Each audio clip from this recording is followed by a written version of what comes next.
നിങ്ങളുടെ മക്കൾ നിങ്ങളോടൊരു പരാതിയുമായി നിങ്ങളുടെ അടുത്തേക്ക് എത്തുമ്പോൾ ആ പരാതി മുഴുവനായിട്ട് നിങ്ങൾ കേൾക്കണമെന്നുള്ളതാണ് നിങ്ങൾ ആദ്യം മനസ്സിലാക്കേണ്ടത്.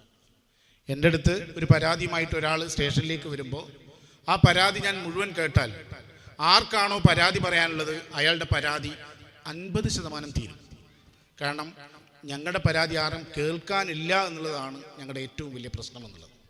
ആ പരാതി കേൾക്കൽ നിങ്ങൾ നല്ല രീതിയിൽ കൊണ്ടുവരണമെന്നുള്ളതാണ് എനിക്ക് ഒന്നാമത് പറയാനുള്ളത്. രണ്ടാമത്തെ കാര്യം, ഞാൻ എല്ലാ ദിവസവും വൈകിട്ട് വീട്ടിലെത്തുന്നതുകൊണ്ട് മക്കളുടെ കാര്യം അല്ലെങ്കിൽ എൻ്റെ ഭാര്യയുടെ കാര്യമൊന്നും അങ്ങനെ മുൻകൈ എടുത്ത് നടത്താൻ പറ്റില്ല എന്നുള്ളതാണ് സത്യം.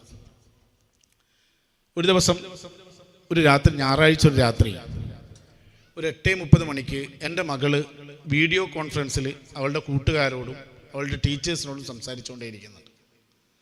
വീഡിയോ കോൺഫറൻസിൽ സംസാരിക്കുന്ന സമയത്ത് ഞാൻ കുളിച്ചു റെഡിയായി ഡ്രസ്സൊക്കെ ഇട്ടിട്ട് ഞാൻ ഈ പറയുന്ന ആ വീഡിയോയിൽ ഒന്ന് കൈ കൊണ്ട് ഹായ് നാക്കി, ഒരു ഹായ്, നമ്മൾ സ്വാഭാവികമായിട്ടും വീഡിയോയിലൊന്ന് ഹായ് നാക്കി ഞാൻ തിരിച്ച് കസേരയിൽ വന്നിരുന്നു.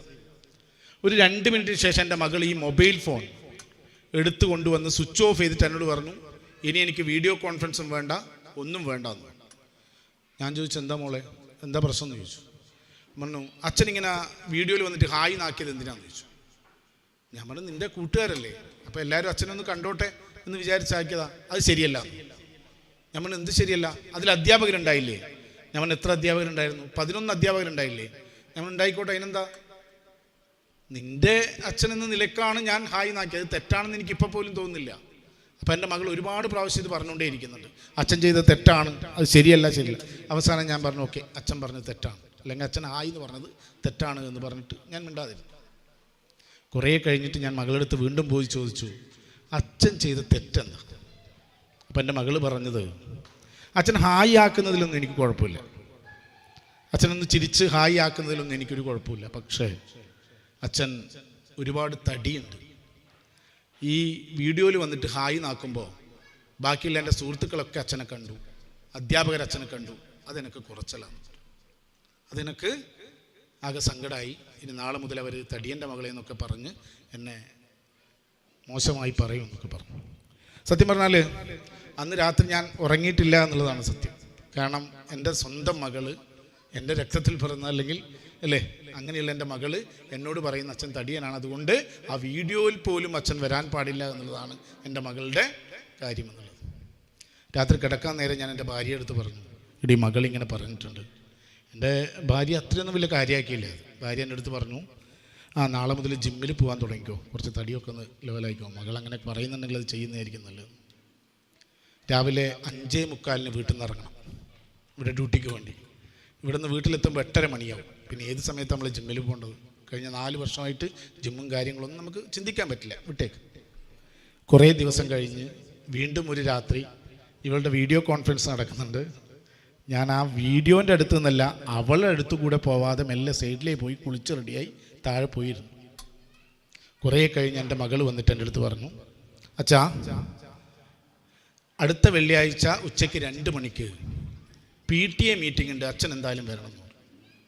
ഞാൻ പറഞ്ഞു, ഞാൻ എന്തിനാ വരുന്നത്, അച്ഛൻ തടിയനല്ലേ, നിൻ്റെ സുഹൃത്തുക്കളൊക്കെ എന്നെ കാണൂലേ, അധ്യാപകർ കാണൂലേ, അല്ല അച്ഛൻ എന്തായാലും വരണമെന്ന് പറഞ്ഞു. ഞാൻ പറഞ്ഞു, വേണ്ട, അങ്ങനെ അച്ഛൻ വന്നിട്ട് വെറുതെ പ്രശ്നമാക്കണ്ട, അമ്മ വന്നോട്ടെ. വേണ്ട വേണ്ട, അച്ഛൻ എന്നെ നിർബന്ധമായിട്ടും വരണം. അങ്ങനെ വാശി പിടിച്ചുകൊണ്ടിരിക്കുമ്പോൾ ഞാൻ ചോദിച്ചു, ഈ വാശി പിടിക്കാൻ എന്താ കാരണം?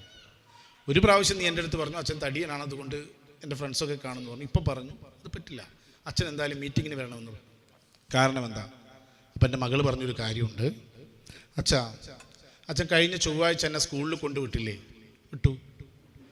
അന്ന് എൻ്റെ സുഹൃത്തുക്കളായ ഫാത്തിമയും റയോണയും നീതുവും ഈ 3 പേരും അച്ഛനെ കണ്ടു. അവരെന്നോട് പറഞ്ഞു, അച്ഛനെ കാണാൻ നല്ല രസമുണ്ടെന്ന് പറഞ്ഞു, അതുകൊണ്ട് അച്ഛൻ PTA മീറ്റിങ്ങിന് എന്തായാലും വരണമെന്ന് പറഞ്ഞു. 5ാം ക്ലാസ്സിൽ പഠിക്കുന്ന എൻ്റെ കുട്ടി അവർ പറയുന്ന, അല്ലെ അവരുടെ സുഹൃത്തുക്കൾ പറയുന്നതാണ് വേദവാക്യം എന്ന് പറഞ്ഞിട്ട് അതാണ് ശരി എന്ന് തീരുമാനിക്കുന്നിടത്തേക്കാണ് ഞങ്ങളുടെ ലോകം സഞ്ചരിക്കുന്നതെന്ന് നിങ്ങൾ മനസ്സിലാക്കണം. കാരണം ഞങ്ങളുടെ അച്ഛനും അമ്മയ്ക്കും സംസാരിക്കാൻ സമയമില്ല എന്നുള്ളിടത്താണ് ഞങ്ങളുടെ പരാജയം എന്ന് നമ്മൾ ആദ്യം മനസ്സിലാക്കണം.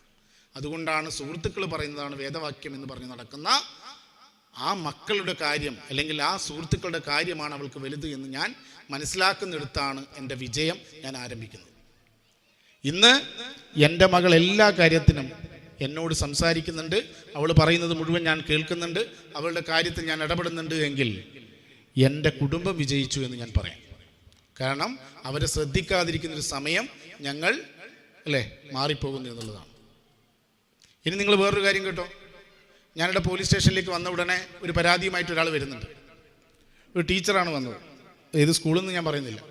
ടീച്ചർ പറഞ്ഞു ഒരു ചെക്കനെ കൊണ്ട് ഭയങ്കര ബുദ്ധിമുട്ടാണ്, അവൻ മര്യാദക്ക് ഡ്രസ്സ് പോലും ധരിക്കില്ല. ഞാൻ എന്താ ഡ്രസ്സ് ധരിക്കാത്ത എന്താ പ്രശ്നം? ഈ പാൻറ് ഇടുന്നത് കണ്ടിട്ടുണ്ടോ? ഇപ്പോൾ പിള്ളേർ വളരെ താഴ്ത്തിയിട്ടാണ് പാൻറ് ഇടുന്നത്. നിങ്ങൾ കണ്ടിട്ടുണ്ടോ എന്ന് എനിക്കറിയില്ല. വളരെ താഴ്ത്തിയിട്ടാണ് പാൻറ് ഇടുന്നത്. അപ്പോൾ അവനെ കൊണ്ട് ഭയങ്കര പ്രശ്നമുണ്ട്. അതുകൊണ്ട് അവനെ ഒന്ന് വിളിപ്പിച്ച് ഒന്ന് പറയണം, അവനോട് മര്യാദക്ക് ഡ്രസ്സ് ധരിച്ച് സ്കൂളിലേക്ക് വരണമെന്ന്. അപ്പോൾ ഞാൻ ഞങ്ങളുടെ IP ഉണ്ടായിരുന്നു, ഇൻസ്പെക്ടർ രാജീവൻ എന്ന് പറഞ്ഞിട്ടൊരു സാറുണ്ടായിരുന്നു.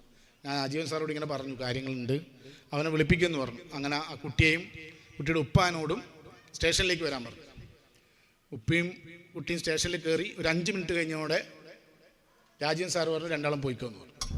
അപ്പോൾ ഞാൻ പറഞ്ഞു, സാർ എന്താ വിട്ടത്? സാറൊന്നും പറഞ്ഞിട്ടില്ല, എന്നോടൊന്നും പറഞ്ഞ. അത് വേണ്ട, അവർ ശരിയായിക്കോളും. നമ്മൾ സാർ എന്താ പ്രശ്നം എന്ന് പറഞ്ഞു. അവൻ ഇവിടെയാണ് പാൻറ് ഇട്ടിട്ടുണ്ടെങ്കിൽ അവൻ്റെ ഉപ്പ അതിനേക്കാളും താഴെയാണ് പാൻറ് ഇട്ടിട്ടുള്ളത്. അതുകൊണ്ട് ഉപ്പ എന്താണോ പറയുന്നത് മക്കളനുസരിക്കും, അല്ലേ? ഉപ്പയുടെ ചെറിയ ചെറിയ ഗുണങ്ങൾ എന്തായാലും മക്കൾക്ക് ഉണ്ടാവും. നിങ്ങൾ 9 മണിക്കുള്ളിൽ മക്കളോട് വീട്ടിൽ കയറാൻ പറയണമെങ്കിൽ ആദ്യം നിങ്ങൾ 9 മണിക്ക് കയറണ്ടേ?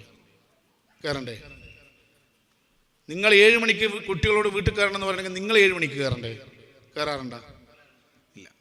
നിങ്ങൾക്ക് ആർക്കും സമയമില്ല. കാരണം നമ്മളപ്പം പറയുന്നൊരു കാര്യമുണ്ട്, ജോലിയൊക്കെ കഴിഞ്ഞ് വന്ന് അല്ലേ ഞങ്ങളുടെ സുഹൃത്തുക്കളോട് പിരിക്കുമ്പോൾ ഒരു 10-11 മണി ആവുമായിരിക്കും, സ്വാഭാവികം. പക്ഷെ അത് ഞങ്ങളെയല്ല കാണിക്കുന്നത്, നിങ്ങളുടെ മക്കളെയാണ് അത് കാണിക്കുന്നതെന്ന് നിങ്ങൾ ഓർക്കണം. കാരണം കഴിയുന്ന നേരത്തെ ഞങ്ങൾ പോകാൻ പഠിക്കണം. എങ്കിൽ മാത്രമേ ആര് പഠിക്കൂ? ഈ പറയുന്ന മക്കൾ പഠിക്കൂ. പണ്ടേതോ നോവലിൽ പറഞ്ഞതുപോലെ 5 വയസ്സായ കുട്ടി അമ്മേൻ്റെ അടുത്ത് വന്നിട്ട് ചോദിക്കുന്നു, ഉമ്മാൻ്റെ അടുത്ത് വന്ന് ചോദിക്കുന്നുണ്ട്, ഉപ്പയുണ്ടാ? ഉപ്പ എവിടെ പോയി? ഉപ്പ ഇപ്പോഴേ വരുമോ? അപ്പോൾ ഉമ്മ പറയുന്നുണ്ട്, ഉപ്പ വരും, നിനക്ക് പലഹാരങ്ങളൊക്കെ സാധനങ്ങളൊക്കെ ആക്കിയിട്ട് ഉപ്പ വരുന്നു. ഒരു 10 വയസ്സാകുമ്പോൾ പിന്നെയും കുട്ടി ഉമ്മയോട് ചോദിക്കുന്നുണ്ട്, ഉപ്പ ഇപ്പോഴേ വരുമോ? ആ ഉപ്പ നിനക്ക് ബാക്കിയുള്ള സാധനങ്ങളൊക്കെ ആക്കിയിട്ട് ഇപ്പോൾ വരും, ഒന്ന് വന്നാൽ മതിയായിരുന്നു, ഉപ്പനെ കണ്ടാൽ മതിയായിരുന്നു ഒക്കെ പറഞ്ഞു. ഇവന് 18 വയസ്സായി. അപ്പോൾ ഉമ്മാൻ്റെ അടുത്ത് ഇവൻ പോയി പറയുന്നുണ്ട്, ഉമ്മ ഉപ്പാനോട് എൻ്റെ കാര്യത്തിൽ അധികം ഇടപെടണ്ടെന്ന് പറഞ്ഞേക്ക്, എനിക്കറിയാം എങ്ങനെ ജീവിക്കുന്നത്, അധികം ഇടപെടണ്ടെന്ന് ഉപ്പാനോടൊന്ന് പറയണം. ഓക്കെ.